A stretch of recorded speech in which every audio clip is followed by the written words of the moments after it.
Lesson 3-6. This is about direct variation and proportions. So our learning objectives are to identify situations where direct variation occurs, write an appropriate direct variation for a situation, solve an application problem that involves direct variation. And I'll let you go ahead and pause the video and read this portion right here.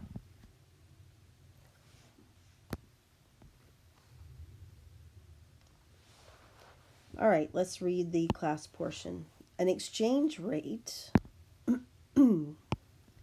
is a number that describes how much of one currency you can trade for another currency.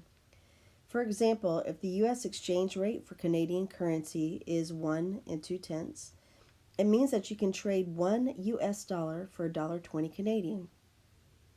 When travelers talk about how expensive or cheap a certain country is, it's often a reflection of the exchange rate.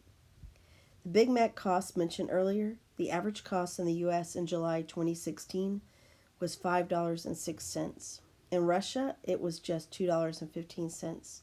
And in Norway, the cost was almost $6. Using the exchange rate you found online in the looking ahead portion, well, I just looked it up. They want us to write the exchange rate as an equation. So $1 US, this was as of the 31st of March. It was 78 and 4/10 rubles. I went ahead and rounded to the nearest tenth. Then number 2, it says write the rate above as a conversion factor with US dollars in the denominator. Okay, US dollars in the denominator. So that means the 78 and 4/10 rubles would have to go in the numerator. Okay, now it says complete the table that shows a relationship between the number of US dollars and Russian rubles that can be exchanged for those dollars. So if you give someone 0 US dollars, surely you would expect that you would get 0 Russian rubles back. If you gave them 10 US dollars, well, 10 times 78 and 4/10 would give us 784. 20 times 78 and 4/10 would give us 1,568. Now go ahead and pause the video and finish filling this out in your book. Okay, hopefully we got the same thing. Number 4 asks us to draw a graph based on your table. Make sure to mark a scale on each axis. Well, let me see. We know that this is the independent axis right here. Okay? And that means that's where our US dollars would go.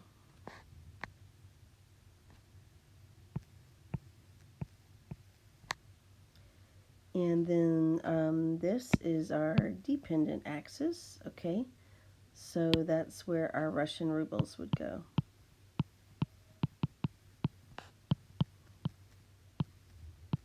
Okay, now we need to put a scale on this. So the US dollars is going from 0 to 50. So let's count 1, 2, 3, 4, 5, 6, 7, 8, 9, 10, 11. So let's do 50 divided by 11 on our calculators. And they're saying that each one of these should be like 4.5. That sounds unreasonable. Each one of these hash marks should be 4.5. Just making it 5 makes more sense, does it not? So that's exactly what we'll do. Let me get rid of all these little marks here. And so we'll make this 0, 5, 10, 15, 20, 25, 30, 35, 40, 45, 50.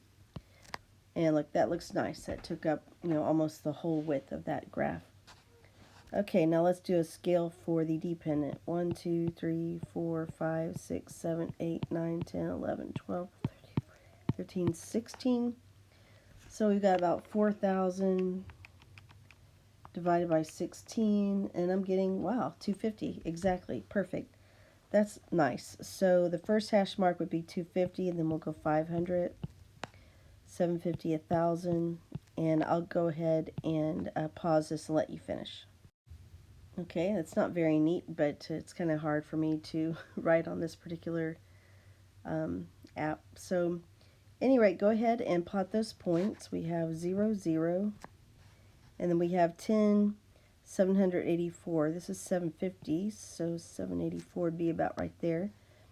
20, and then we have 1568, so maybe about here. I'll go ahead and pause and let you finish plotting those points. Okay, joining you back again. Hopefully we have the same thing. On to number 5. Find the slope of the line you graphed and what does it represent? Well, recall, if you will, that we can find the slope by the change in y over the change in x. Remember that's y2 minus y1 over x2 minus x1. All right, I'm going to use points 0, 0 and 10, 784. Go ahead and pause the video and find the slope of a line containing those 2 points. All right, so hopefully we both got 78 4/10. And what does it mean? Well, it shouldn't shock us too much that would mean that one US dollar would be equal to 78 4/10 Russian rubles. All right, 6 asks us to write an equation using x and y that calculates the number of rubles, y, that you can trade x American dollars for. Which variable is the input and which is the output? Let's go ahead and start with the input-output idea first.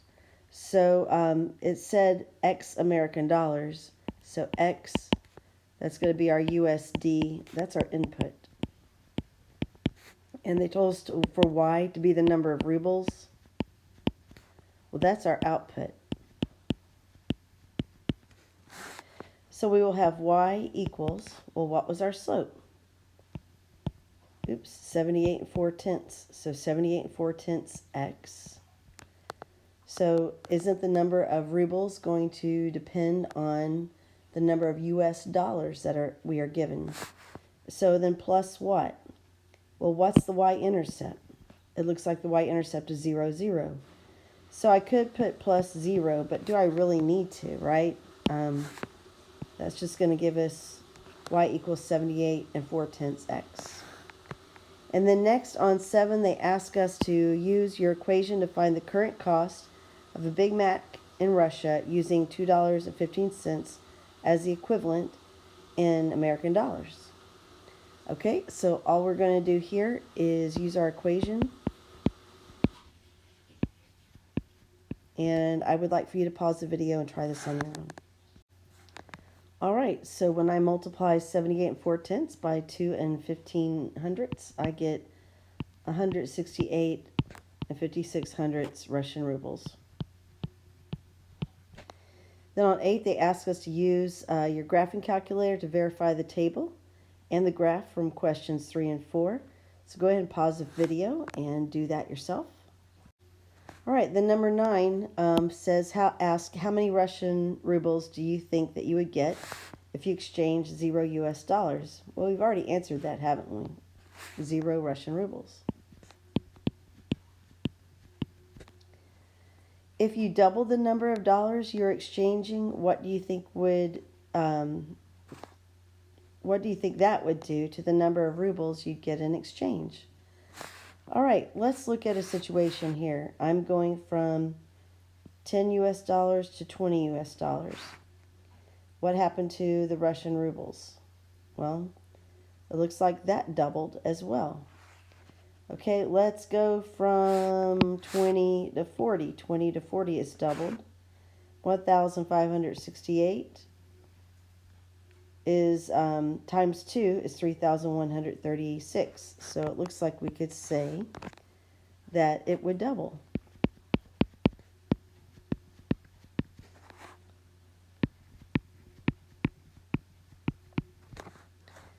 Then they said if you tripled the number of dollars you're exchanging, what do you think that would do to the number of rubles you get in exchange? Find an example from the table to confirm your answer. Well, I'm going to go from 10 to 30 because 30 is triple 10. And then I think we will find that 7 784 times 3 would give us this 2,352. So it looks like it would triple.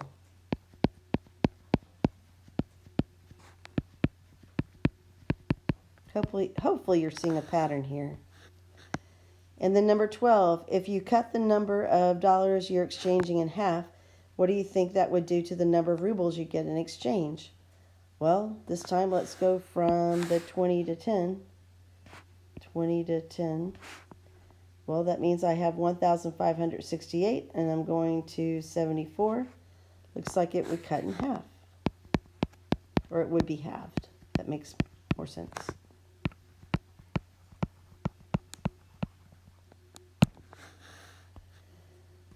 All right, so here are some conclusions we can draw about exchange rates. $0 will get you 0 rubles. If the amount of dollars goes up, the number of rubles goes up by the same factor. So remember, if the amount of dollars was doubled, the rubles would be doubled. Dollars tripled, the rubles would be tripled. Same thing with the number of dollars going down, the number of rubles going down by the same factor. When this happens, it means one variable quantity is found simply by multiplying a second variable quantity by a constant.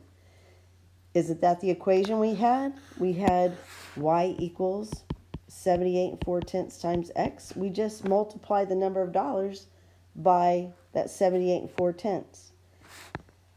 Okay, I can't see that. Okay, we say these two questions vary directly or that they are directly proportional.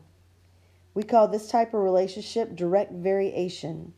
Algebraically, the thing that shows us that two quantities x and y vary directly is an equation in the form of y equals kx. This is extremely important right here, where k is some sort of number.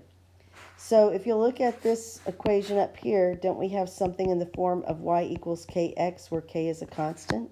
Why, yes we do.